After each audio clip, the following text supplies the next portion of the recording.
The first one never saw it coming. One moment he was smirking at me through his designer glasses, probably thinking I looked like just another rent-a-cop collecting a paycheck. The next moment he was unconscious on the marble floor, and his two partners had no idea what had just happened to their perfectly planned infiltration. They thought I was there to check badges and smile politely. They had no idea that some doors are guarded by people who've forgotten more about warfare than most soldiers ever learn.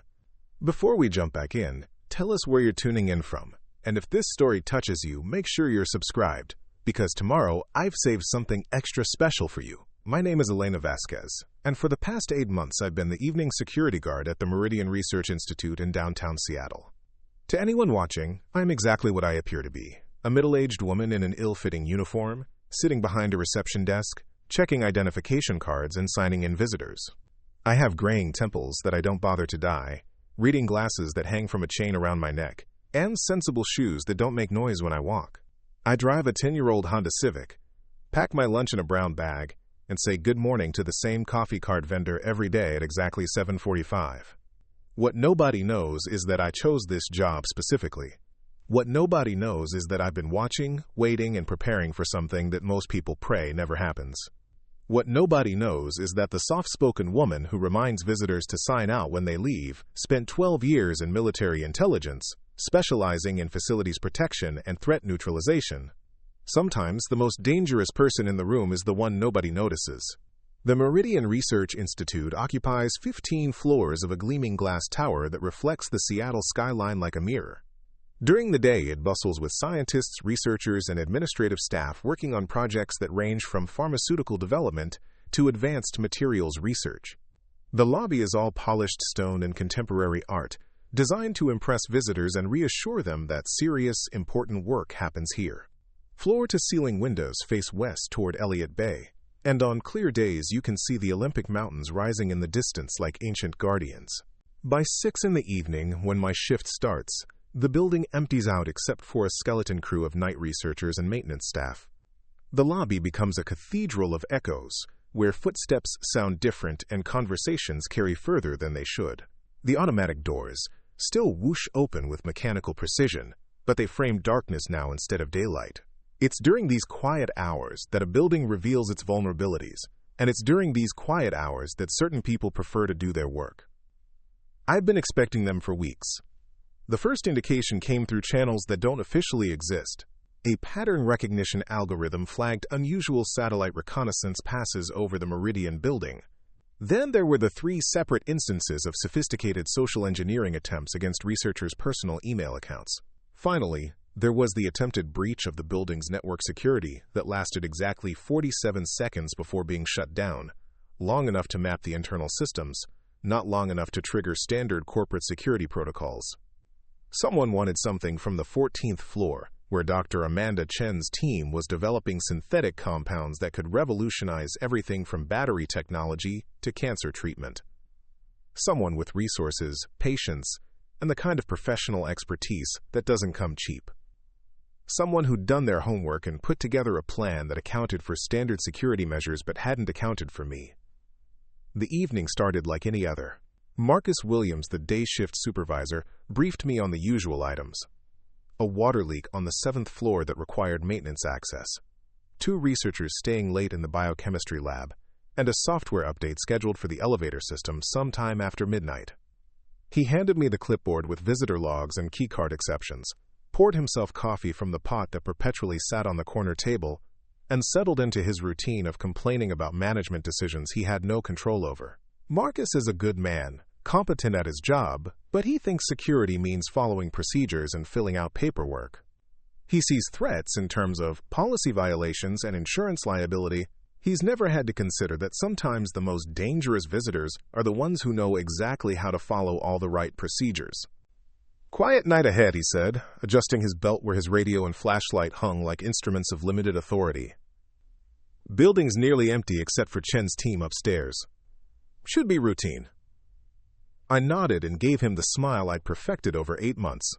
Pleasant, unremarkable, the expression of someone whose biggest worry was staying awake until the morning shift arrived. Marcus gathered his things and headed for the parking garage, leaving me alone with the hum of ventilation systems and the distant sound of traffic filtering through thick glass. The first 2 hours passed without incident. I made my rounds at exactly 30-minute intervals, checking doors, testing alarm sensors, and maintaining the visible presence that insurance companies require and corporate executives find reassuring. The building after hours has its own rhythm. The subtle settling sounds of a structure cooling from the day's heat, the periodic cycling of climate control systems, the whisper of air moving through ducts designed to circulate efficiently through 15 floors of occupied space. At 9:15, Dr. Chen came down from the 14th floor to pick up a delivery that had arrived after business hours. She's a small woman with an enormous intellect, the kind of scientist who thinks in molecular structures and speaks in precise technical language that makes every conversation sound like a lecture. She thanked me for signing for her package and mentioned that she'd be working until at least midnight, possibly later if her current experiment reached a critical phase. "Just me and 2 graduate assistants tonight," she said, balancing a box of specialized equipment against her hip. "We're at a delicate stage in the synthetic process. Can't really stop until we reach a stable compound." I made a note in the log and watched her disappear back into the elevator. Dr. Chen represented exactly the kind of target that sophisticated industrial espionage operations focus on. Brilliant, focused, and so absorbed in her work that she wouldn't notice unusual activity unless it directly interfered with her research. Her floor had additional security measures, but those were designed to prevent unauthorized access through normal channels. They weren't designed to stop professionals who understood how to turn legitimate access into opportunity. At 10:47, they arrived. The first one came through the main entrance with the confident stride of someone who belonged there. Tall, athletic build, wearing a charcoal gray suit that looked expensive without being flashy. He carried a leather briefcase and moved with the particular kind of purposefulness that suggested important business. His ID badge, when he presented it at my desk, identified him as David Sterling, senior consultant from Hartwell & Associates, scheduled for a late consultation with Dr. Chen's research team. "Good evening," he said with a smile that was professionally warm without being personal. "I know it's unusual to have meetings this late, but Dr. Chen specifically requested that we conduct our review during off hours to minimize disruption to her team's work schedule." His identification looked perfect. Holographic security features, magnetic stripe properly encoded, photo that matched his appearance exactly. The appointment showed up in my system when I searched for it, complete with Dr. Chen's digital authorization and a contact number that matched her office extension. Everything about David Sterling's presence suggested exactly what he claimed to be, a consultant arriving for a scheduled meeting. Except for 3 details that most security guards wouldn't notice. His shoes were wrong. They looked like business shoes, polished leather with conservative styling, but they had reinforced toe caps and slightly thicker soles that suggested someone who might need to move quickly or quietly. His briefcase, while elegant, was made from ballistic nylon disguised to look like leather, lighter than genuine leather, more durable, and capable of protecting sensitive equipment from impact or electromagnetic interference. Most tellingly, when he handed me his identification, I noticed a small callus on the edge of his right index finger, precisely where it would develop from thousands of hours of firearms training. I entered his information into the visitor log with the same routine efficiency I showed every after-hours guest. "Dr. Chen mentioned she was expecting someone," I said, though she hadn't. "Elevator bank B will take you directly to the 14th floor." "Thank you," Sterling said, and headed toward the elevators with the same confident stride he'd entered with. 12 minutes later, his partners arrived. They came in together, a man and a woman who moved with the synchronized timing of people who'd worked as a team before. The man introduced himself as Robert Kim, representing Pacific Technical Solutions, while the woman was Sarah Martinez from Advanced Materials Consulting. Like Sterling, they carried identification that looked flawless, had appointments that appeared in my system, and presented themselves as consultants scheduled to meet with Dr. Chen's team for a comprehensive project review. Kim was shorter than Sterling, but built like someone who spent serious time in the gym. Not the obvious muscle of a bodybuilder, but the functional strength of someone who used his body as a tool. He wore wire-rimmed glasses that gave him a scholarly appearance, but I noticed that he scanned the lobby with the systematic attention of someone assessing potential threats and escape routes. His handshake was firm but brief, the grip of someone who knew exactly how much pressure to apply to seem businesslike without revealing the strength in his hands. Martinez appeared to be the technical specialist of the group. She carried an aluminum case filled with what looked like testing equipment, spoke knowledgeably about polymer synthesis when I made small talk about the research being conducted upstairs, and had the kind of detailed knowledge about Dr. Chen's work that suggested thorough preparation. Her clothing was practical rather than fashionable: dark slacks, comfortable shoes, a blazer that was tailored to allow unrestricted movement. Like her partners, she moved with economy and purpose. "We're running a bit behind schedule," Martinez explained as I processed their credentials. "Dr. Chen asked us to come up as soon as we arrived, even if it's later than originally planned. The timing is critical for the phase of research they're currently conducting." I handed them their temporary access badges and gave them the same directions I'd given Sterling. They thanked me politely and headed for the elevator bank, discussing technical specifications in voices that carried just far enough to sound convincing to anyone who might be listening. 23 minutes after Sterling had gone upstairs, all three of them were in the building, and Dr. Chen had no idea they were coming. The appointment that had appeared in my system was sophisticated enough to fool standard verification procedures, but it had been inserted after business hours using credentials that shouldn't have existed. The contact numbers matched Drive, Chen's office extension, when called from outside the building, but were actually being rerouted through a voice-over internet protocol system that could have been operated from anywhere in the world. Most impressively, they'd managed to create identification documents that not only looked authentic but actually validated against the security databases they were supposed to validate against. This was the kind of operation that required months of planning, significant financial resources, and expertise that typically belonged to government agencies or very expensive private contractors. These weren't opportunistic thieves or corporate espionage amateurs. These were professionals conducting a carefully orchestrated infiltration of a secure facility, and they'd done their homework well enough to account for every standard security measure except one. They'd assumed that the person checking their credentials was exactly what she appeared to be. I waited exactly 5 minutes after Martinez and Kim disappeared into the elevator before I made my move. 5 minutes was long enough for them to reach the 14th floor and begin whatever they'd come here to do, but not long enough for them to complete their mission and disappear. 5 minutes was the perfect window for someone who'd been planning her own operation for much longer than they'd been planning theirs. I reached under my desk and pressed a small button that most people assumed was connected to a panic alarm. Instead, it activated a localized cellular signal jammer that would prevent any communication devices in the building from connecting to outside networks. Then I picked up my phone and dialed a number that connected me directly to Dr. Chen's personal mobile phone, bypassing the building's internal communication system entirely. "Dr. Chen, this is Elena from security downstairs. I need you to listen very carefully and do exactly what I tell you." Her voice was puzzled, but attentive. "Elena? Is something wrong? There are 3 people on your floor right now who are not supposed to be there. They have identification that looks legitimate, but they're not consultants and they're not here for any authorized meeting. I need you and your assistants to get into your secure storage room immediately and lock the door from the inside. Don't ask questions, don't try to investigate, just go now." Dr. Chen was smart enough to recognize urgency when she heard it. "Should I call the police?" "No phones will work for the next 30 minutes. I'm handling this. Just stay locked in that room until I come to get you personally." I heard her calling to her assistants in the background, then the sound of doors closing and locks engaging. Dr. Chen and her team were safe, which meant I could focus on the 3 professionals who thought they'd successfully infiltrated a lightly guarded research facility. They had no idea that some guards are placed in position for reasons that have nothing to do with checking identification cards and making rounds. They had no idea that some people choose jobs that look ordinary specifically because ordinary is the perfect camouflage for extraordinary preparation.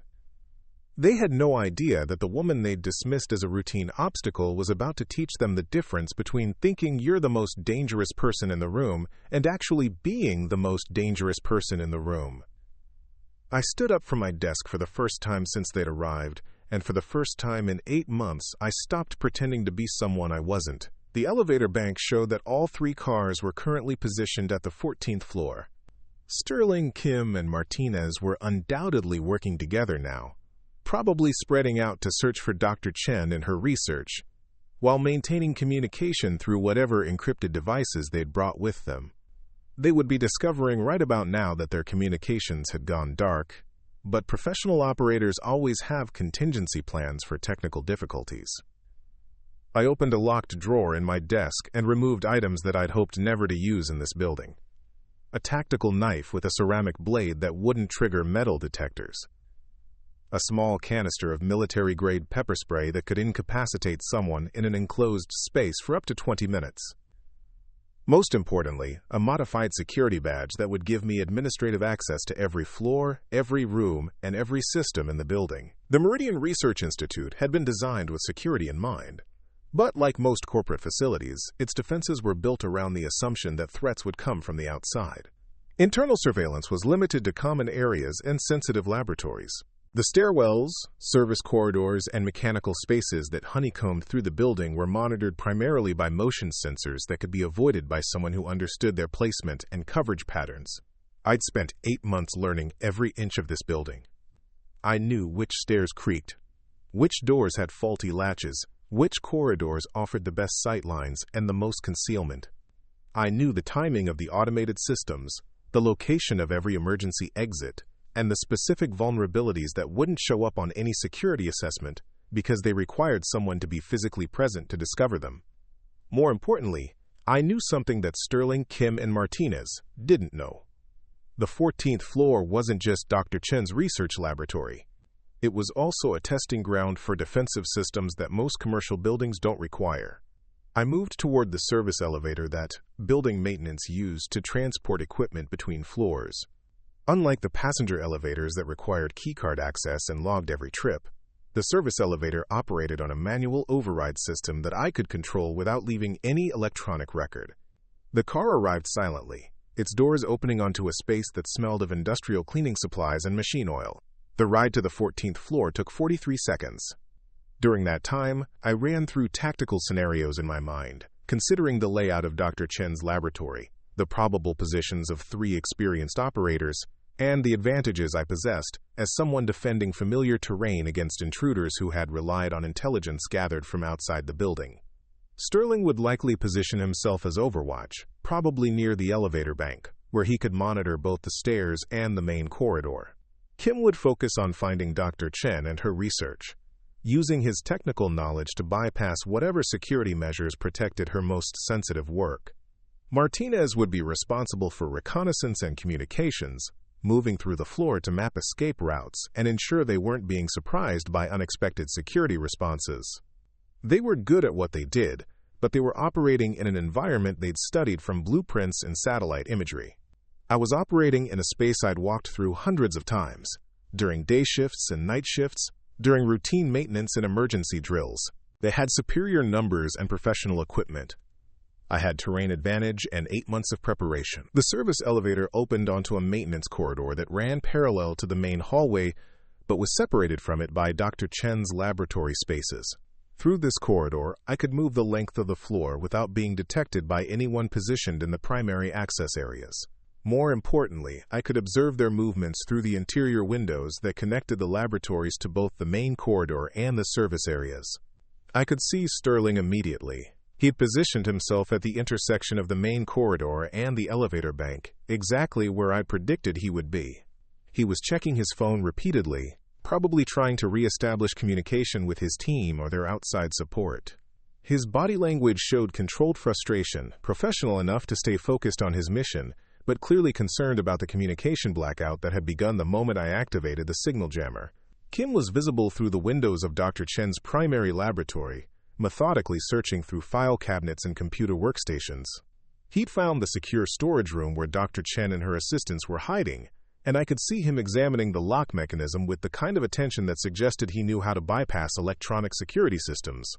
He hadn't attempted to open it yet, which meant he was probably waiting for Sterling or Martinez to complete their portions of the operation. Martinez was the wild card. I couldn't see her from my current position, which meant she was either in one of the smaller laboratory spaces or had moved to a different area of the floor entirely. Given her apparent role as the team's reconnaissance specialist, she was probably conducting a systematic sweep to ensure they hadn't missed anything important and that no additional security personnel were approaching. I needed to isolate and neutralize them individually, starting with whichever one I could reach without alerting the others. Sterling's position made him the most difficult target. He had clear sight lines in multiple directions and would immediately notice any disturbance in the main corridor. Kim was focused on his search but positioned in the largest laboratory space, where any confrontation would be visible from multiple locations. Martinez remained unknown, which made her potentially the most dangerous. The solution presented itself when I noticed that Martinez had left her equipment case near a workstation that was positioned adjacent to a connecting corridor between laboratory spaces. If she was conducting reconnaissance, she would eventually return to retrieve her equipment and report to her team. That moment of return would give me the opportunity I needed. I moved through the service corridor until I reached an access panel that connected to the HVAC system serving the 14th floor. The building's climate control was designed to maintain precise temperature and humidity levels for sensitive research equipment, which meant it included individual zone controls for different laboratory spaces. More importantly, it included emergency ventilation systems that could be manually activated to clear the air in case of chemical spills or other hazardous releases. I activated the emergency ventilation for the laboratory where Martinez had left her equipment. The system engaged with a low mechanical hum that would mask any sounds I made while positioning myself for her return. Then, I settled into position behind a bank of equipment that would give me concealment while allowing me to observe both her approach and the locations of her partners. Martinez returned 6 minutes later, moving with the controlled efficiency of someone conducting a professional operation under time pressure.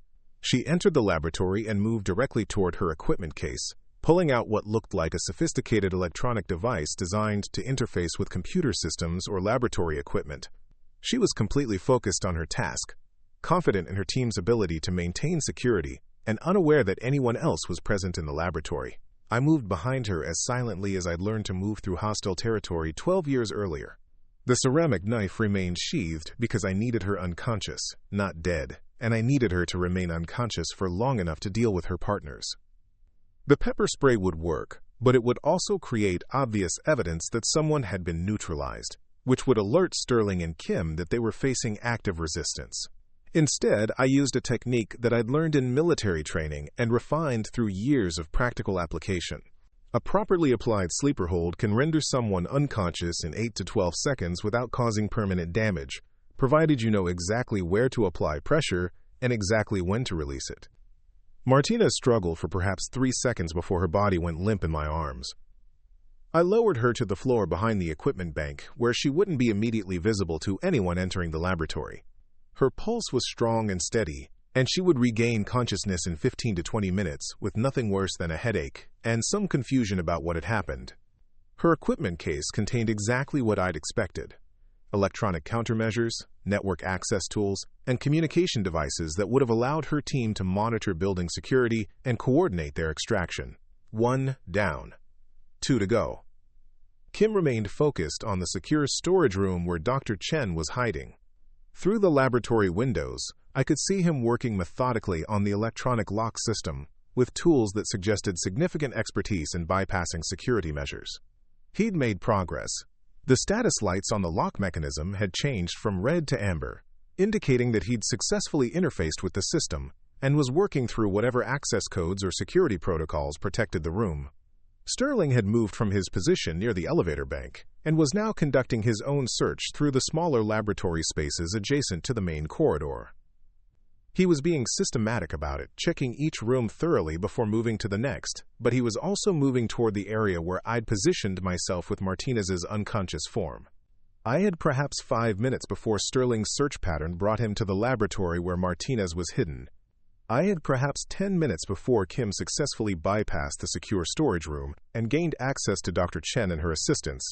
I needed to neutralize both of them quickly and quietly, without giving either one an opportunity to alert outside support or escalate the situation into something that might endanger the people I was protecting. Kim presented the more immediate threat to Dr. Chen, but Sterling represented the greater tactical challenge. His position as the team's overwatch meant he was actively monitoring for threats and would be the first to notice if something went wrong with their operation. More importantly, his background and training suggested he would be the most dangerous in a direct confrontation. The decision was made for me when Sterling's search pattern brought him into the laboratory adjacent to where I was concealed. I could hear his footsteps moving through the space. methodical and professional, checking equipment and workstations for anything that might be relevant to their mission. He was perhaps 30 feet away, separated from me by laboratory equipment and the unconscious form of Martinez, unaware that his teammate had been neutralized and that someone was monitoring his every movement.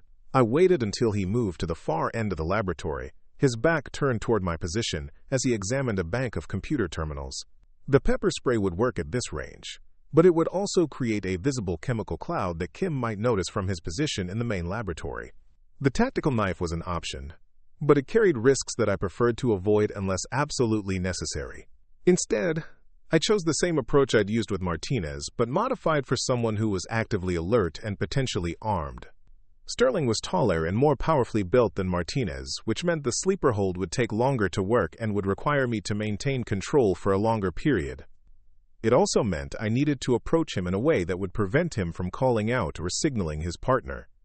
I moved through the laboratory space using the equipment and workstations as concealment, timing my movements to coincide with the ambient sounds of the building's mechanical systems. Sterling continued his search without any indication that he sensed my approach. When I was within striking distance, I waited for him to position himself in a way that would give me the best tactical advantage. He turned toward a filing cabinet with his back to my position, providing exactly the opening I needed. I covered the distance between us in 2 quick steps, my left hand clamping over his mouth while my right arm wrapped around his throat in the specific position required to compress the carotid arteries without damaging the windpipe. Sterling reacted immediately, his military training evident in the way he attempted to break the hold and create distance between us. He was stronger than Martinez and more experienced in hand-to-hand combat, but he was also surprised and positioned disadvantageously. I maintained the hold despite his attempts to break free, using leverage and positioning to compensate for his superior strength. After 8 seconds, his struggles began to weaken. After 12 seconds, his body went limp in my arms. I lowered Sterling to the floor next to a bank of equipment, where he would be concealed from casual observation. Like Martinez, his pulse was strong and steady, and he would recover consciousness without permanent effects. I relieved him of his communication devices and checked his pockets for anything that might be relevant to their operation. What I found confirmed my assessment of their professionalism. Sterling carried identification documents for 3 different consulting companies, all of which looked legitimate and would probably pass routine verification. He had a smartphone that was heavily encrypted and protected by biometric security measures that I couldn't bypass without specialized equipment. Most tellingly, he carried a small ceramic blade similar to my own, along with what appeared to be a tranquilizer pen designed to look like an ordinary writing instrument. 2 down, 1 to go. Preparing and narrating this story took us a lot of time, so if you are enjoying it, subscribe to our channel. It means a lot to us. Now back to the story. Kim was still working on the secure storage room, and based on the changing status lights on the lock mechanism, he was close to successfully bypassing the system. I could see Dr. Chen's face through the small window in the storage room door. She was watching Kim's progress with a kind of intelligent concern that suggested she understood exactly what was happening and what it meant for her research. Kim represented a different kind of challenge than his partners. Martinez had been focused on her equipment and unaware of any threat. Sterling had been conducting a search but hadn't expected resistance. Kim knew that his team had gone silent, and he would be alert for any indication that their operation had been compromised. More importantly, he was positioned in the main laboratory space where any confrontation would be immediately visible from multiple angles. If he had an opportunity to call out or signal for help, there might be additional team members outside the building who would respond. If he had an opportunity to threaten Dr. Chen or her assistants, the situation could escalate beyond what I could handle alone. I needed to approach him in a way that would give me tactical advantage while minimizing risk to the people he was trying to reach. The secure storage room was designed to protect against unauthorized access, but it would also limit Dr. Chen's options if Kim successfully breached the door and the situation developed into a hostage scenario. The solution came from my understanding of the building's security systems and Kim's apparent expertise with electronic locks. The secure storage room wasn't just protected by an electronic lock. It was also equipped with an emergency lockdown system that would engage automatically if certain conditions were met. Those conditions included unauthorized access attempts, network intrusion detection, and manual activation from building security. I used my administrative access badge to connect to the building's security network through a terminal in the service corridor. From there, I could monitor Kim's progress with the lock system and see exactly what methods he was using to bypass the security measures. More importantly, I could activate countermeasures that would make his electronic tools work against him rather than for him. Kim had successfully interfaced with the lock system and was systematically working through potential access codes using a device that appeared to be a combination lockpick and network intrusion tool. His approach was methodical and professional, designed to avoid triggering security alerts while gaining access through brute force computation. What he didn't know was that the lock system included a defensive feature that most commercial security systems don't possess. After a certain number of failed access attempts, the system would not only engage additional security measures, it would also release a small amount of aerosolized incapacitant into the immediate area around the door. I waited until Kim's device had attempted 17 different access codes, then used my administrative access to trigger the defensive system manually rather than waiting for it to engage automatically. The release was nearly silent, just a soft hiss that Kim probably attributed to the building's ventilation system. The incapacitant was designed to work quickly in enclosed spaces, and the area immediately around the secure storage room qualified as enclosed. Kim continued working on the lock for perhaps 30 seconds before the chemical began to take effect. I watched through the laboratory windows as his movements became less coordinated, his attention less focused. He realized something was wrong and turned away from the door, probably intending to retreat to a different area of the laboratory or attempt to contact his team. But the incapacitant had already affected his balance and reaction time. He managed 3 steps before stumbling against a workstation, then collapsed to the floor with the controlled fall of someone who was losing consciousness but retained enough awareness to protect himself from injury. 3 down. Mission complete. I waited 60 seconds to ensure that the incapacitant had fully dispersed before entering the main laboratory space. Kim was unconscious but breathing normally, his pulse steady and strong. The device he'd been using to bypass the lock system was still connected to the door mechanism, providing clear evidence of attempted unauthorized access that would satisfy any subsequent investigation. I used the building's intercom system to contact Dr. Chen in the secure storage room. Dr. Chen, this is Elena. The situation has been resolved. You can unlock the door from your side now. Her voice came through the intercom with obvious relief but also professional curiosity. Elena, what exactly just happened out here? 3 individuals gained unauthorized access to your floor using forged credentials and sophisticated equipment. They were attempting to steal your research data and possibly take you and your assistants hostage. They've been neutralized and will be unconscious for approximately 15 more minutes. The storage room door opened and Dr. Chen emerged, followed by her 2 graduate assistants. All 3 of them stared at Kim's unconscious form, then at me, trying to reconcile the security guard they'd known for 8 months with the person who had apparently single-handedly neutralized a professional infiltration team. Elena, Dr. Chen said slowly, I don't think you're exactly what you seem to be. I allowed myself a small smile. No, Dr. Chen, I'm not. But I am exactly what this building needed tonight. Dr. Chen's graduate assistants stood frozen in the doorway of the secure storage room, their eyes moving between the unconscious infiltrator on the laboratory floor and me, with expressions that suggested they were recalculating everything they thought they knew about the building's evening security arrangements. The younger one, a doctoral candidate named Ryan who specialized in polymer chemistry, kept opening his mouth as if to ask a question, then closing it again when he realized he didn't know where to begin. The other assistant, Maria, had the kind of analytical mind that approached problems systematically.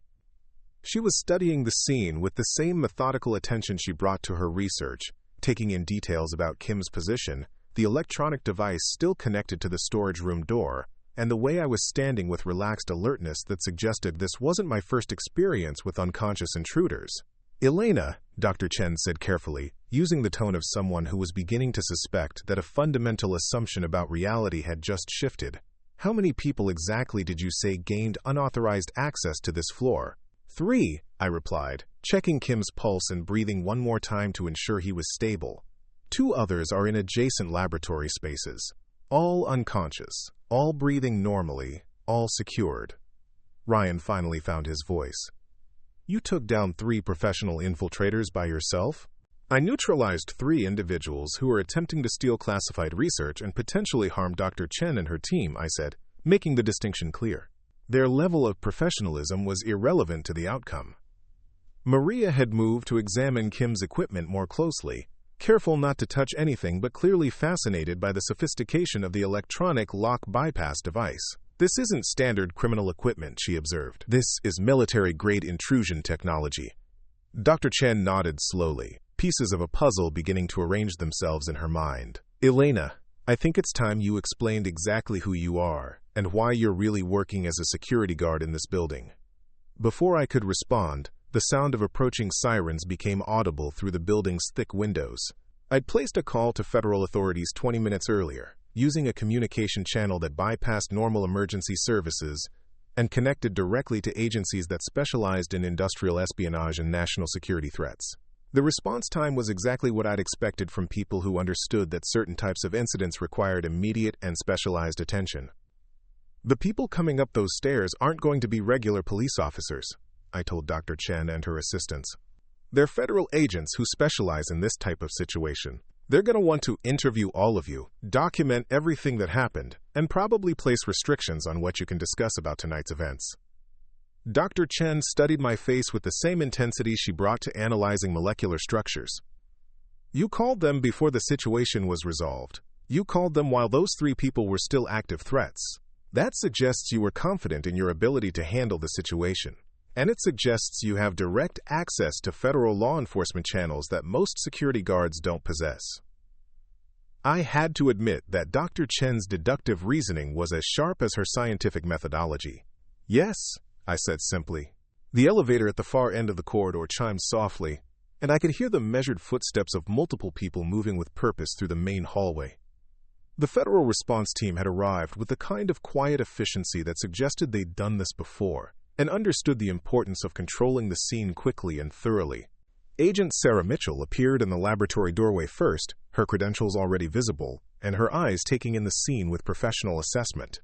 She was followed by Agent David Park and Agent Jennifer Collins, all of them wearing the kind of understated business attire that managed to look completely normal while accommodating body armor and concealed weapons. Ms. Vasquez, Agent Mitchell said, acknowledging me with the slight nod of someone who'd been briefed on my background and understood my role in the evening's events. Status report.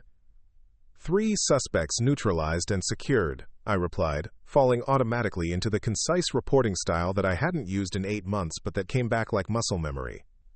All unconscious but stable. No injuries to protected personnel. No compromise of classified materials. Building security protocols successfully implemented. Agent Park was already photographing Kim's unconscious form and the electronic equipment he'd been using to breach the storage room. Agent Collins had produced a tablet and was documenting the scene with the kind of systematic thoroughness that suggested every detail would be analyzed and cross-referenced against intelligence databases. Dr. Chen stepped forward with the confidence of someone accustomed to dealing with federal officials in the course of her research. Agents, I'm Dr. Amanda Chen, the lead researcher for this laboratory. I want to understand exactly what happened here tonight and why my security guard apparently has the training and authority to single-handedly neutralize what appears to have been a sophisticated espionage operation. Agent Mitchell exchanged a look with me that contained an entire conversation about classification levels, need-to-know protocols, and the complications that arose when covert operations intersected with civilian personnel who asked intelligent questions. Dr. Chen, she said diplomatically, what I can tell you is that your facility has been under protective surveillance due to the sensitive nature of your research and intelligence, indicating potential foreign interest in your work. Ms. Vasquez was positioned here as part of a coordinated security enhancement designed to protect both your research and your personal safety. Ryan looked like someone who'd just discovered that the world was considerably more complicated than he'd previously understood. So Elena isn't really a security guard. Chen's office extension when called from outside the building, but were actually being rerouted through a voice-over internet protocol system that could have been operated from anywhere in the world. Most impressively, they'd managed to create identification documents that not only looked authentic but actually validated against the security databases they were supposed to validate against. This was the kind of operation that required months of planning, significant financial resources, and expertise that typically belonged to government agencies or very expensive private contractors. These weren't opportunistic thieves or corporate espionage amateurs.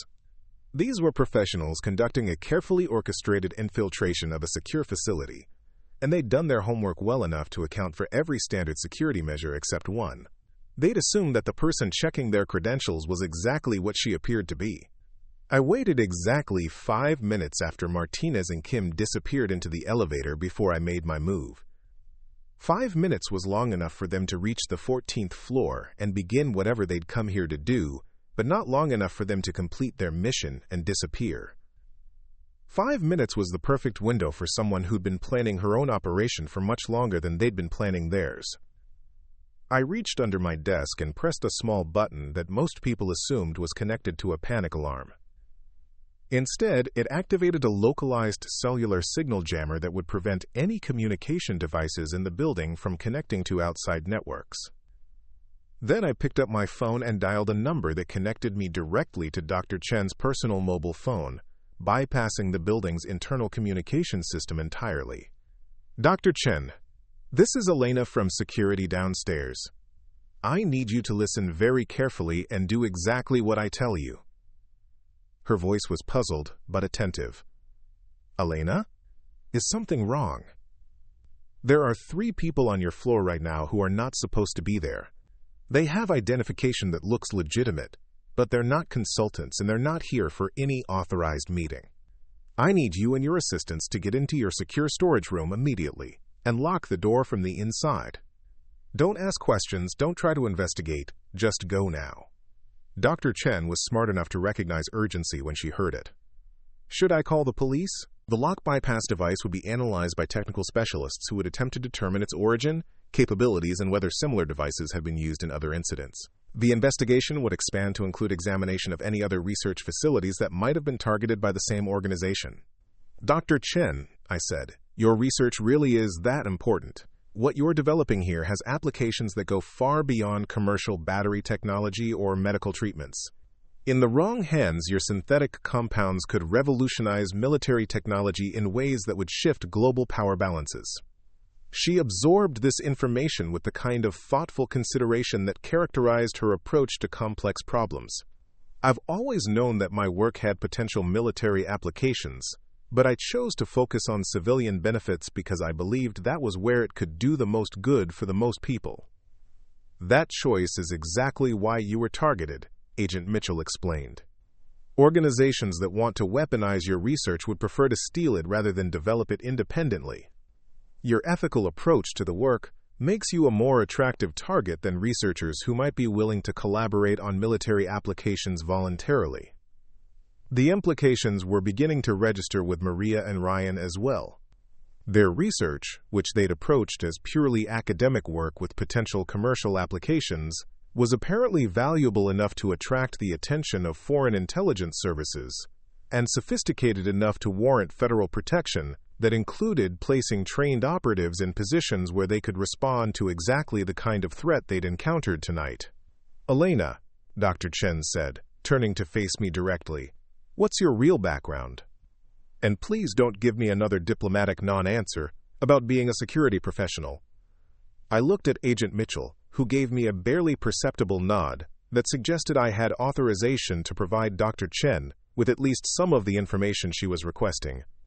12 years military intelligence, I said. Specialized in facilities protection and threat assessment. After leaving active duty, I worked contract security for government agencies and private corporations that required enhanced protection for sensitive operations. 8 months ago, I was assigned to this position because intelligence indicated that your research had attracted attention from hostile foreign actors. Assigned by whom? Dr. Chen asked with the persistence of someone accustomed to getting complete answers to her questions. By people who determine where enhanced protection resources are most needed, I replied, which was as specific as I could be without compromising operational security. The decision to place me here was based on threat assessment that suggested your facility was likely to be targeted within 6 to 12 months. Ryan was staring at me like I just revealed that I was actually an extraterrestrial. So for the past 8 months, while we thought you were just checking our ID badges and making sure we signed out properly, you were actually conducting counterintelligence operations? I was doing exactly what I appeared to be doing, I said. Checking identification, monitoring facility access, conducting security rounds, and maintaining awareness of potential threats.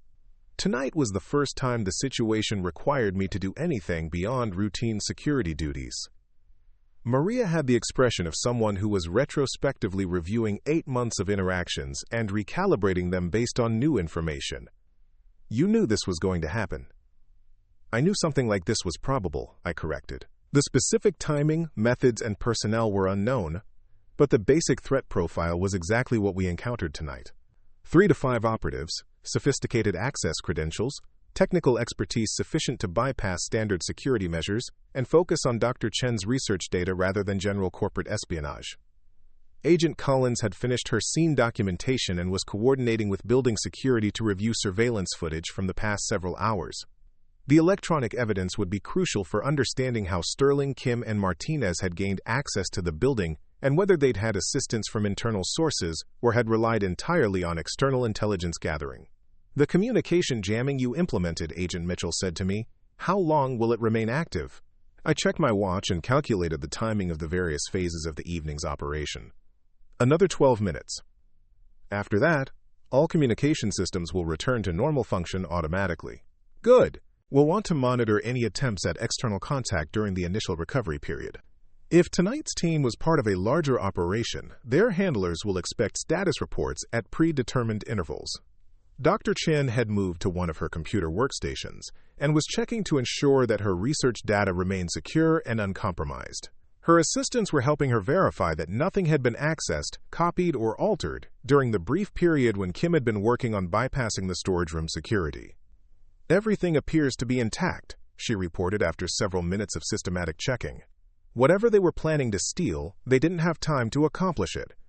They wouldn't have needed much time, Agent Park observed, examining Kim's equipment more closely. This device is designed for rapid data extraction. Once they'd gained access to your storage room, they could have copied your entire research database in under 5 minutes. The magnitude of what had almost happened was beginning to register with everyone in the laboratory. If I hadn't been positioned in the building specifically to respond to this type of threat, Dr. Chen's years of research could have been stolen and disappeared into the hands of organizations that would use it for purposes she'd never intended. Elena, Dr. Chen said quietly, I owe you more than just thanks. My work, my assistant's safety, the potential applications of our research for legitimate medical and technological purposes. All of that would have been compromised if you hadn't been here tonight. This is exactly why I was here, I replied. Some research is too important to be left vulnerable to people who would misuse it. Some people are too valuable to be left unprotected when hostile actors identify them as targets. Agent Mitchell's secure communication device buzzed with an incoming message that she read quickly before addressing the group. We're going to need to conduct individual interviews with all of you to document tonight's events and ensure that we have complete information for the investigation.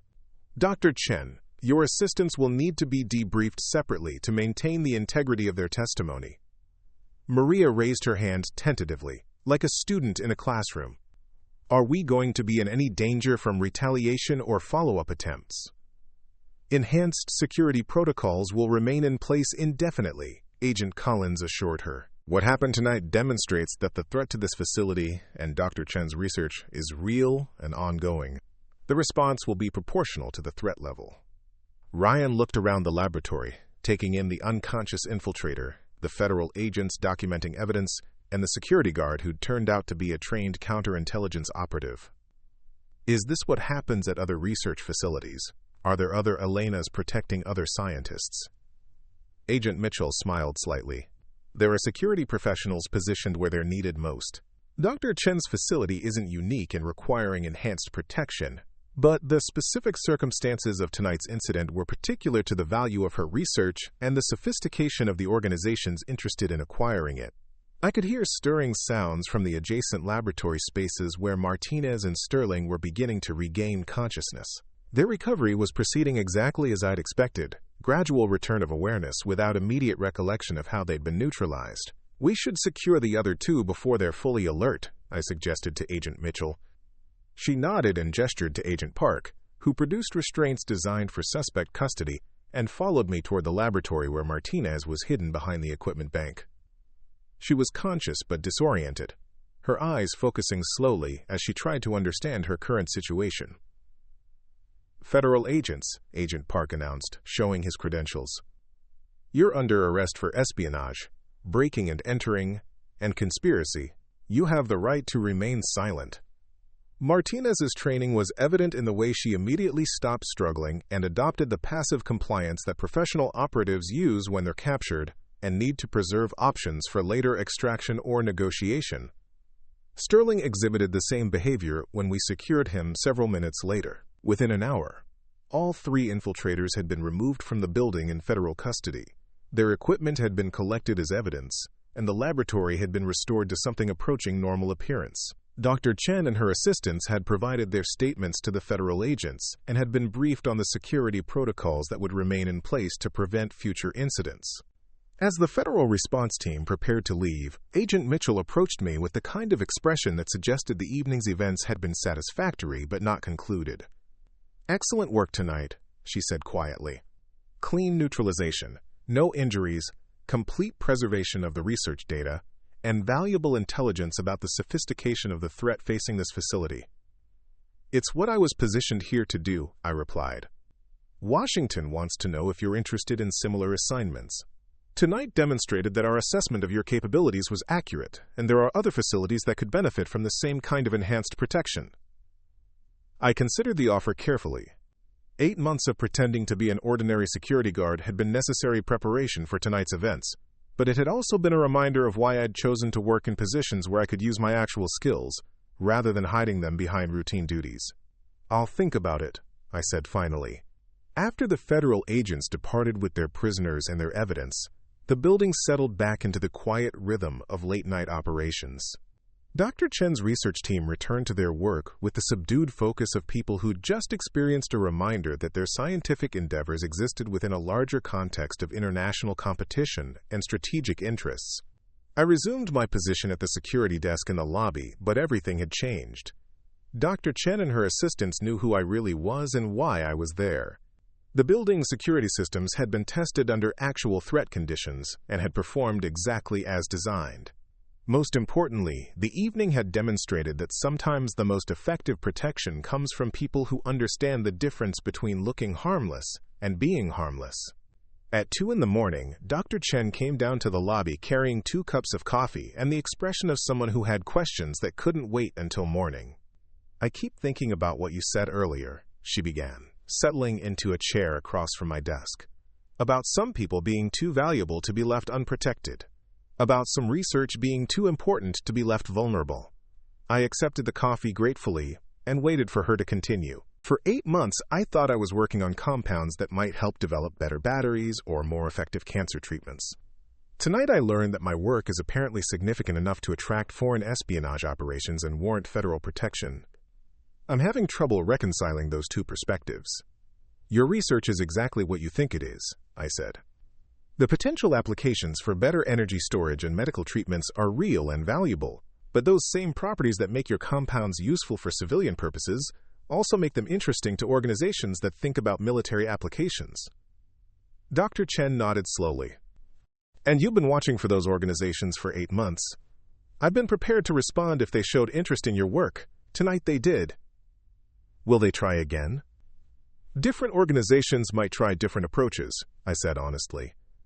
"But tonight's failure will make future attempts more difficult and more expensive. Most importantly, everyone now knows that this facility has enhanced protection capabilities." Dr. Chen sipped her coffee and stared out the lobby windows at the pre-dawn darkness. "Elena, what happens now? Do you go back to pretending to be an ordinary security guard? Do I go back to pretending that my research exists in an academic bubble that's separate from international politics?" "You continue your research," I said. "You focus on the civilian applications that motivated you to begin this work. You let other people worry about the strategic implications and the protection requirements. And you?" I considered Agent Mitchell's offer of similar assignments at other facilities that required enhanced protection. There were probably dozens of researchers like Dr. Chen conducting work that had attracted attention from hostile foreign actors. There were probably dozens of facilities that would benefit from having someone positioned to respond when sophisticated threats materialized into actual operations. I continue doing what I do best, I said finally, making sure that people who are trying to do good work can do it without interference from people who would misuse it. Dr. Chen smiled for the first time since the evening's events had begun. I'm glad you are here tonight, Elena. I'm glad that people like you exist to protect people like me. People like you are the reason people like me do this work, I replied. As dawn began to lighten the Seattle skyline visible through the lobby windows, the building prepared for another day of routine operations. Researchers would arrive to continue their work on projects that might change the world in ways both beneficial and dangerous. Security personnel would check identification cards and monitor access to sensitive areas. Federal agents would analyze evidence and investigate threats that most people never knew existed. And I would be there, watching, waiting, and prepared to remind anyone who needed reminding that some doors are guarded by people who understand that the most important battles are often fought by those who prefer not to fight at all. The most dangerous person in the room is usually the one nobody suspects, and sometimes that's exactly what the room needs. 3 weeks after the infiltration attempt, I was still Elena Vasquez, evening security guard at the Meridian Research Institute, but everything else had changed in ways both visible and invisible. The building looked the same from the outside, still reflecting the Seattle skyline and its glass facade, still bustling with researchers and administrative staff during daylight hours. But the infrastructure beneath that ordinary appearance had been enhanced with systems that most commercial facilities never require and most people never notice. The security desk where I spent my evenings now included monitoring equipment that connected me directly to federal surveillance networks. The routine badge checks I performed were backed by real-time verification against databases that tracked individuals flagged for industrial espionage activities. The building's communication systems had been upgraded with permanent jamming capabilities that could be activated instantly if another team attempted to coordinate an operation from within the facility. More importantly, Dr. Chen's research had been reclassified at levels that attracted additional protection from agencies that specialized in safeguarding scientific work with national security implications. Her laboratory now operated under protocols typically reserved for defense contractors, with clearance requirements for personnel and visitors that went far beyond standard corporate security measures. Dr. Chen herself had adapted to these changes with the same methodical approach she brought to her research. She understood that her work existed within a larger context of international competition and strategic interests, but she continued to focus on the civilian applications that had originally motivated her scientific career. Her synthetic compounds were showing promise for revolutionary advances in battery technology that could make renewable energy storage economically viable on a massive scale. The medical applications were even more exciting, with early trials suggesting that her work could lead to targeted cancer treatments that were both more effective and less harmful than current chemotherapy approaches. What she didn't know, and what I hoped she would never need to know, was that her research had been identified by multiple foreign intelligence services as a priority acquisition target. The 3 operatives who had attempted to infiltrate her laboratory represented just one of several organizations that were actively working to steal or compromise her work. Intelligence reports suggested that at least 2 other attempts were in planning stages, using different methods and involving different personnel. My assignment at the Meridian Research Institute had been extended indefinitely, with the understanding that the threat level was likely to increase rather than decrease as Dr. Chen's research moved closer to practical applications. Federal agencies had determined that protecting her work was worth the investment in long-term covert security, and my performance during the infiltration had demonstrated that the investment was justified.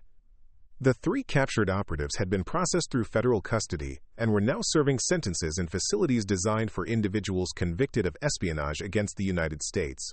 During their interrogation, they had revealed enough information to identify the organization that had recruited them and to disrupt several other planned operations against research facilities across the country. Sterling, Kim, and Martinez had been professionals, but they had also been expendable assets whose capture was anticipated as a possible outcome of their mission. Their handlers had expected that the infiltration might fail, but they had not expected it to fail so completely, or to provide federal investigators with so much actionable intelligence about ongoing industrial espionage operations. The organization behind the attempt had been forced to suspend several other planned missions and to restructure their approach to acquiring American research data. Agent Mitchell visited the facility regularly to coordinate ongoing security enhancements and to brief me on intelligence developments that might affect the threat assessment for Dr. Chen's laboratory. During one of these visits, she brought information that explained why the protection of Dr. Chen's research had been assigned such high priority by federal agencies.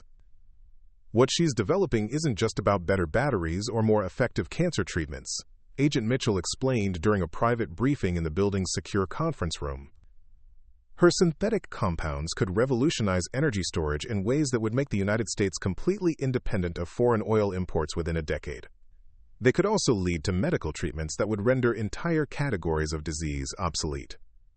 I nodded, understanding that the strategic implications went far beyond what Dr. Chen saw when she looked at her molecular structures and laboratory results. More importantly, Agent Mitchell continued, her approach to the research is fundamentally different from what other countries are pursuing.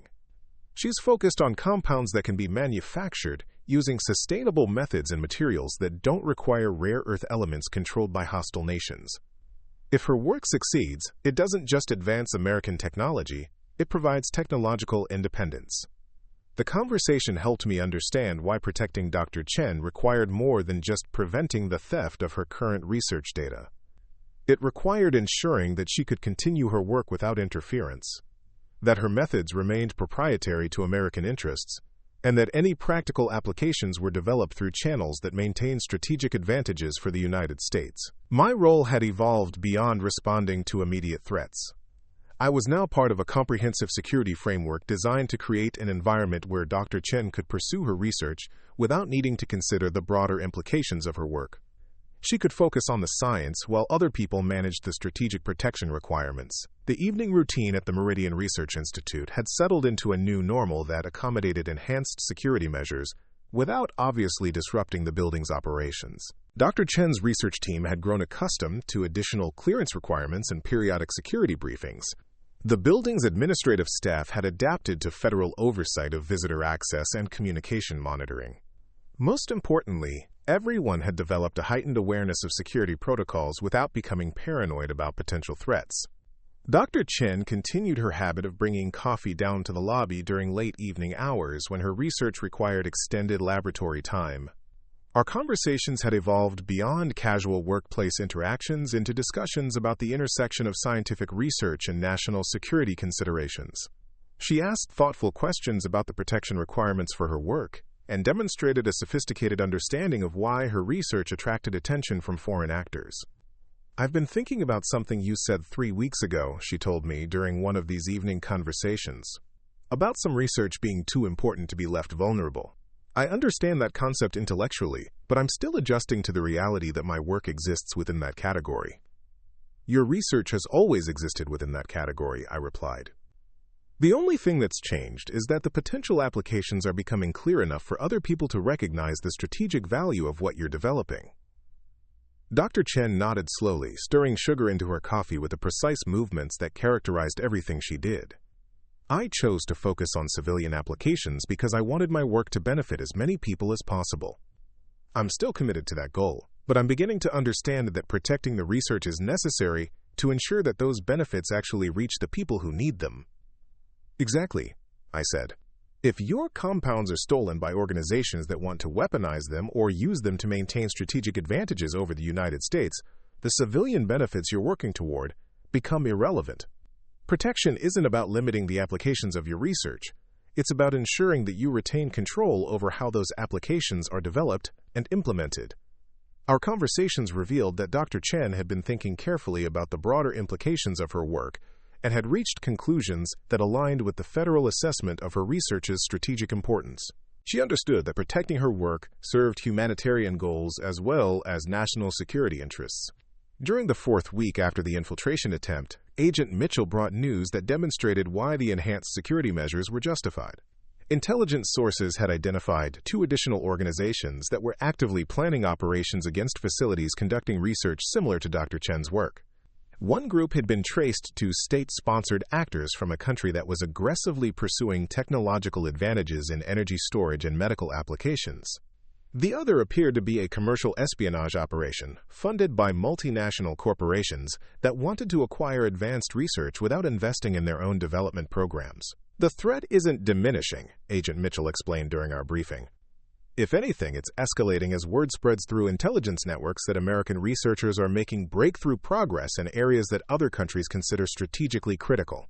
I absorbed this information with the understanding that my assignment at the Meridian Research Institute was likely to become more challenging rather than easier. The success in neutralizing Sterling, Kim, and Martinez had demonstrated that the facility was protected, but it had also confirmed that Dr. Chen's research was valuable enough to justify sophisticated infiltration attempts. Are we expecting another direct assault on this facility? I asked. Probably not in the immediate future, Agent Mitchell replied. The failure of the previous attempt will encourage other organizations to develop different approaches. We're more likely to see attempts at recruiting internal personnel, social engineering attacks against Dr. Chen and her team, or efforts to compromise the facility's electronic systems from external locations. The evolving threat profile required adjustments to security protocols and enhanced monitoring of personnel with access to Dr. Chen's research. Background investigations were expanded to include financial records, personal relationships, and communication patterns that might indicate vulnerability to recruitment attempts. Electronic security measures were upgraded to detect and prevent sophisticated intrusion attempts against the building's computer networks. My role expanded to include counterintelligence activities that went beyond physical security.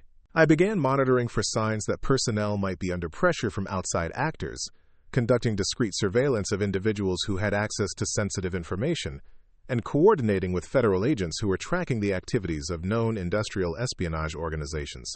The work was more complex than responding to direct infiltration attempts, but it was also more rewarding in the sense that it allowed me to use the full range of skills I developed during my military intelligence career. Instead of waiting for threats to materialize, I was actively working to prevent them from developing into situations that required dramatic intervention. Dr. Chen's research continued to advance at an impressive pace, aided by additional funding and resources that federal agencies provided to accelerate development of applications with strategic importance. Her team expanded to include specialists in large-scale manufacturing processes and medical trial protocols. The laboratory space was enlarged to accommodate pilot production facilities that could demonstrate the practical feasibility of her synthetic compounds. The progress attracted additional attention from both legitimate scientific communities and from organizations that preferred to acquire research through theft rather than investment. Intelligence reports indicated that Dr. Chen's work was now being discussed in foreign government meetings at levels that included senior officials responsible for national technology strategies. It's reached the point where protecting your research is considered a national security priority equivalent to protecting defense contractors working on classified military projects, Agent Mitchell told Dr. Chen during a briefing that included both of us. The applications of your work could affect American strategic advantages in energy independence, medical capabilities, and technological leadership for the next 50 years. Dr. Chen received this information with the thoughtful consideration that characterized her approach to complex problems. I appreciate the confidence that federal agencies have in my work, but I want to ensure that the protection requirements don't compromise the scientific integrity of my research or limit my ability to collaborate with legitimate researchers in other countries. The protection is designed to preserve your ability to conduct the research according to your scientific standards, Agent Mitchell assured her. The restrictions apply to information sharing and personnel access, not to research methodology or scientific practices. These conversations helped establish boundaries that allowed Dr. Chen to continue her work while accommodating security requirements that protected the strategic value of her research. She maintained control over the scientific direction of her projects while accepting that the practical applications would be developed through channels that considered national security implications. 6 weeks after the infiltration attempt, I received a secure communication from Agent Mitchell requesting a private meeting to discuss developments that had emerged from the ongoing investigation into industrial espionage activities targeting American research facilities. We met at a location off-site from the Meridian Research Institute, in a federal facility designed for classified briefings. The organization that sent Sterling, Kim, and Martinez has been traced to a state-sponsored program that's much larger than we initially understood, Agent Mitchell began. They've been systematically targeting American researchers working on advanced materials, energy storage, biotechnology, and artificial intelligence applications. She showed me a briefing document that outlined the scope of the foreign espionage program. Dozens of research facilities across the United States had been identified as targets, with operations planned or already underway against scientists whose work could provide strategic advantages to the sponsoring country. Dr. Chen's research is just one piece of a comprehensive effort to acquire American technological capabilities. Agent Mitchell continued. The protection we're providing at the Meridian Research Institute is part of a national program to safeguard research that's critical to maintaining American technological leadership. The briefing included information about similar infiltration attempts that had been conducted against other facilities, some successful and others prevented by security measures comparable to what had been implemented at Dr. Chen's laboratory. The pattern of attacks suggested a coordinated campaign with significant resources and long-term strategic objectives. We're offering you the opportunity to take a leadership role in expanding the protection program to other facilities, Agent Mitchell said. Your success in neutralizing the threat at Meridian Research Institute has demonstrated expertise in facility protection that could be applied at multiple locations. The offer represented a significant career opportunity that would allow me to use my skills on a national scale, protecting researchers whose work could determine American strategic advantages for decades to come. It also meant leaving Dr. Chen's facility at a time when the threat level remained high and when my familiarity with the specific security requirements was valuable. What would happen to protection at the Meridian Research Institute if I accepted the leadership position? I asked. Enhanced security would continue with personnel trained according to protocols you helped develop, Agent Mitchell replied. Your replacement would have access to all the intelligence and threat assessment information that's been developed over the past 8 months. I considered the offer carefully, weighing the opportunity to expand protection efforts against the value of maintaining continuity at a facility where I'd established effective security procedures and developed working relationships with the personnel being protected. I'll need some time to consider the decision, I said finally. Of course, but we'd like an answer within the next 2 weeks. The expansion program is moving forward, and we need experienced leadership to ensure that protection at other facilities reaches the same level of effectiveness that you've achieved at Dr. Chen's laboratory. I returned to the Meridian Research Institute that evening, with new understanding of how my work fit into national security priorities that extended far beyond protecting a single researcher and her team. Dr. Chen's compounds were important, but they were part of a larger technological competition that would determine American strategic capabilities for the foreseeable future. During my evening rounds through the building, I reflected on the 8 months I'd spent developing security procedures that had proven effective under actual threat conditions. The routine tasks of checking identification and monitoring facility access had been preparation for the moment when professional adversaries tested those procedures.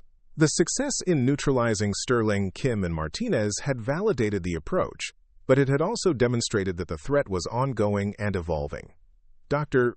Chen came down to the lobby later that evening, carrying her usual offering of coffee and the expression of someone who had questions that couldn't wait until morning. Agent Mitchell mentioned that you might be offered other assignments, she said, settling into the chair across from my desk. I wanted to talk with you about what that might mean for the security of my research. I accepted the coffee and considered how much information I could share about the broader protection program without compromising operational security. The federal agencies are expanding protection efforts to include other research facilities that face similar threats. My experience at this facility could be valuable in developing security procedures at other locations. Dr. Chen nodded slowly. I understand the strategic importance of protecting research across multiple facilities, but I'm also concerned about maintaining security here. You've developed expertise in the specific vulnerabilities and requirements of my laboratory that would be difficult to replicate with new personnel. Any replacement would have access to detailed documentation of security procedures and threat assessments, I assured her. The protection would continue at the same level, potentially enhanced by additional resources that weren't available when I first arrived. But it wouldn't be you, Dr. Chen said with the directness that characterized her approach to important conversations. Over the past 8 months, you've demonstrated not just technical competence in security procedures, but also understanding of how protection requirements can be implemented without compromising scientific work. That combination is valuable in ways that go beyond following documented procedures. Her observation highlighted the personal dimension of security work that couldn't be reduced to protocols and procedures. Effective protection required understanding the people being protected, their work patterns, their vulnerabilities, and their needs in ways that allowed security measures to enhance rather than hinder their productivity. I haven't made a decision about accepting the leadership position, I said, But I want you to know that whatever I decide, the protection of your research will continue to be a federal priority. The agencies involved in this program understand the strategic importance of your work. Dr. Chen smiled slightly. I trust your judgment about what's best for protecting research that has national security implications. But I also want you to know that having you here has allowed me to focus on the science without worrying about the broader security considerations. That's enabled me to make progress that wouldn't have been possible if I'd been constantly concerned about potential threats. Our conversation continued for another hour, covering topics that ranged from the evolution of threats against research facilities to the personal satisfaction that came from protecting work that could benefit millions of people. Dr. Chen had developed a sophisticated understanding of why her research required protection, but she had also maintained focus on the scientific goals that motivated her career. Whatever you decide about future assignments, she said, as she prepared to return to her laboratory, I want you to know that your work here has made a difference that extends far beyond preventing one infiltration attempt. You've created an environment where important research can proceed without interference from people who would misuse it. After Dr. Chen returned to her laboratory, I spent the remainder of my shift reflecting on the decision I needed to make about the leadership position. The opportunity to expand protection efforts to other facilities was professionally appealing and strategically important. The chance to use my skills on a national scale, protecting researchers whose work could determine American technological advantages, represented exactly the kind of mission I'd hoped to pursue when I left active military service. But the work at the Meridian Research Institute had also demonstrated the value of continuity and specialized knowledge in providing effective protection. The 8 months I'd spent learning the facility's vulnerabilities, understanding Dr. Chen's research requirements, and developing relationships with personnel had created security capabilities that would be difficult to replicate quickly at a new location. The decision ultimately came down to where I could make the greatest contribution to protecting research that was critical to national security interests. Leading the expansion program would affect multiple facilities and numerous researchers, but maintaining continuity at Dr. Chen's laboratory would ensure that protection remained effective at a location where breakthrough research was actively advancing American strategic capabilities. 2 weeks later, I informed Agent Mitchell that I would remain at the Meridian Research Institute indefinitely, with the understanding that my expertise in facility protection would be available to support the expanded program through consultation and training activities. I think that's the right decision, Agent Mitchell said when I explained my reasoning. The protection at this facility has reached a level of effectiveness that we want to replicate at other locations. Having you available as a resource for developing similar capabilities will be valuable for the overall program. My role expanded to include training responsibilities for security personnel assigned to other research facilities, periodic consultation on threat assessments and protective procedures, and coordination with federal agencies that monitored industrial espionage activities. The work allowed me to contribute to national security priorities while maintaining the specialized focus that had proven effective at Dr. Chen's laboratory. Dr. Chen's research continued to advance toward practical applications that exceeded even the optimistic projections that had originally attracted federal attention. Her synthetic compounds were showing promise for energy storage systems that could revolutionize renewable energy infrastructure, and for medical treatments that could eliminate several categories of currently incurable diseases. The strategic importance of her work justified the investment in comprehensive protection, and the protection enabled her to pursue research goals without compromise. 8 months after the infiltration attempt, I was still Elena Vasquez, evening security guard at the Meridian Research Institute, checking identification cards and conducting security rounds with the same routine efficiency that had characterized my work since accepting the assignment. The building looked the same. The daily operations continued without obvious disruption, and most personnel probably assumed that the excitement of the previous year had been an isolated incident unlikely to be repeated. But everything had changed in fundamental ways that extended far beyond enhanced security measures and federal oversight. Dr. Chen's research had advanced to the point where practical applications were being developed through partnerships with American corporations and government agencies. Her laboratory had become a model for how research facilities could accommodate protection requirements without compromising scientific productivity. The threat assessment had evolved to recognize that protecting her work was a long-term strategic priority rather than a temporary response to specific incidents. Most importantly, the success in neutralizing Sterling, Kim, and Martinez had demonstrated that the most effective protection often comes from people who understand that the greatest strength is knowing when strength isn't necessary. The three professional operatives had underestimated a middle-aged security guard in an ill-fitting uniform, and that underestimation had cost them their mission, their freedom, and their organization's investment in acquiring research that could have changed the balance of technological power between nations. During quiet evening hours when the building settled into its nocturnal rhythm, I continued to maintain the same alert readiness that had enabled me to recognize and respond to sophisticated threats. The work required patience, attention to detail, and the ability to appear ordinary while remaining prepared for extraordinary circumstances. It demanded the confidence to remain calm under pressure, and the judgment to know when calm was no longer sufficient. Some doors are guarded by people who check credentials and monitor access logs. Other doors are guarded by people who understand that protecting what matters most sometimes requires skills that most people hope they'll never need to use. The difference isn't always obvious from the outside, but it becomes clear when professionals who think they understand security encounter professionals who actually understand warfare. The most dangerous person in the room is usually the one nobody suspects, and sometimes that's exactly what the room needs to remain safe for the people doing work that could change the world for the better. Up next, you've got two more standout stories right on your screen. If this one hit the mark, you won't want to pass these up. Just click and check them out.